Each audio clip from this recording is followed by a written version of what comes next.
Welcome to the InfoWars Nightly News. It's Monday, December 2nd, 2013, and here are our top stories. Tonight, mainstream media admits Obama is the most hostile president in history towards journalists. Then, is DHS Googling you before you travel? And are you ready for Amazon's drone delivery system? That's next on the InfoWars Nightly News. All need to be shut down under the EU Convention on Spreading Radicalism. Shut him up! Shut him up! I don't agree with him! He's giving me too many facts! Well, as we pointed out last week, in desperation, many retailers, many big box retailers, were opening on Thanksgiving and not waiting until Black Friday.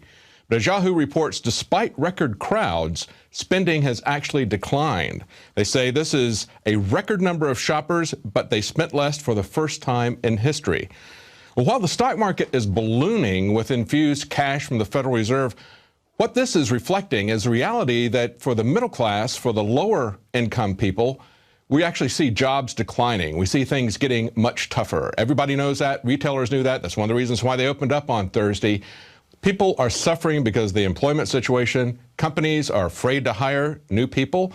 They're even converting full-time employees to part-time employees because they're concerned about the rising cost of health care. Well, in a story from Paul Joseph Watson that was picked up by the Drudge Report today, the DHS is Googling travelers before they enter the U.S. We see that 50-year-old Ellen Richardson, a Canadian citizen, was told by a DHS official at Toronto's Pearson Airport that she would be refused entry because, quote, I had a hospitalization in the summer of 2012 for clinical depression. They said she'd be required to undergo medical evaluation by DHS-approved doctors before being accepted into the United States. And, of course, some Canadian MPs got involved in that and looked to see if this is happening elsewhere. They found other cases where this is happening, as well as a lawyer, Barry Swarden, who said many people have had a similar problem. And it appears that the Canadian police are turning their database of medical information over to the FBI.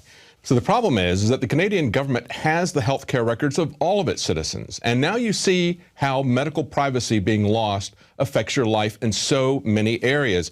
It's not just that the website is a failure. It's not just a pragmatic issue of the government not being able to create a functioning website spending $500 million. It's not just that they can't manage anything. It's that they want to micromanage our lives. And they're also paranoid and intrusive in the way that they look at our medical histories. Take a look at what's being used against various families here. Here's a couple of stories that illustrate this. We've got an Ohio Amish girl in a chemo case is now doing well, even though the government was trying to mandate that she take chemotherapy. A relative says that an Ohio Amish girl who was diagnosed with leukemia is continuing her natural treatments while in hiding with her parents because of a legal case over whether she'll be forced to resume chemotherapy. Now, the attorney for the hospital that demanded that she be given chemotherapy said the undisputed testimony was that without treatment, she would die within 6 months to a year. She was last treated in June. We don't know where she is, what her condition is, or whether she's receiving treatment. Well, we do know where she is, and we do know what her condition is. She's thriving with natural treatment that she had to go out of the country to get. But maybe you don't believe in natural therapy. Maybe you believe that everyone should have chemotherapy. Maybe you think the doctors should be able to override the family's wishes in this. Well, if you accept that principle, this is where it leads. We now see parents receiving threatening letters regarding mandatory medical and dental exams for their children. This is from Police State USA. Now, in this article, we see two letters, one from New York and another one from a Chippewa Indian reservation. Now, the one from New York demands that they take their kids in for a medical exam, for dental exams, and it cites a law. It doesn't tell them that there is a religious exemption. Of course, the religious exemption is going to be very difficult to get. But the letter from the Indian reservation is much more like what you're going to expect to see when we combine government health care with government schools. Now, what we see on the Indian reservations is an entire weaponized bureaucracy of Agenda 21 type of policies that they've been using against the Indians for about 150 years. Part of that, a large part of that, was separating the children from the family, from their traditions. And we can now see, when we look at a letter like this, we can see what happens when the government has access to all of your medical records. Listen to this, what they threatened the family with. They said, they threatened them with involvement with child protection services. They said, we don't want to have to file a report of medical neglect. But of course, that's what they're threatening to do. We can see how government health care is going to be used to assert government ownership of the children and break down the family. This is how MSNBC put it in a public service announcement.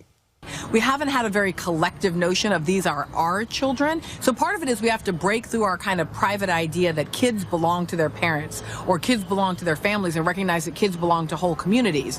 There you go. The nanny state summed up in about 10 seconds. And the way that can happen is if you don't take your child just for a dental checkup, you can have the school charge you with medical neglect and send Child Protection Services after you. Now you can watch the InfoWars Nightly News streaming live as it happens for free. Check it out at Infowars.com/show.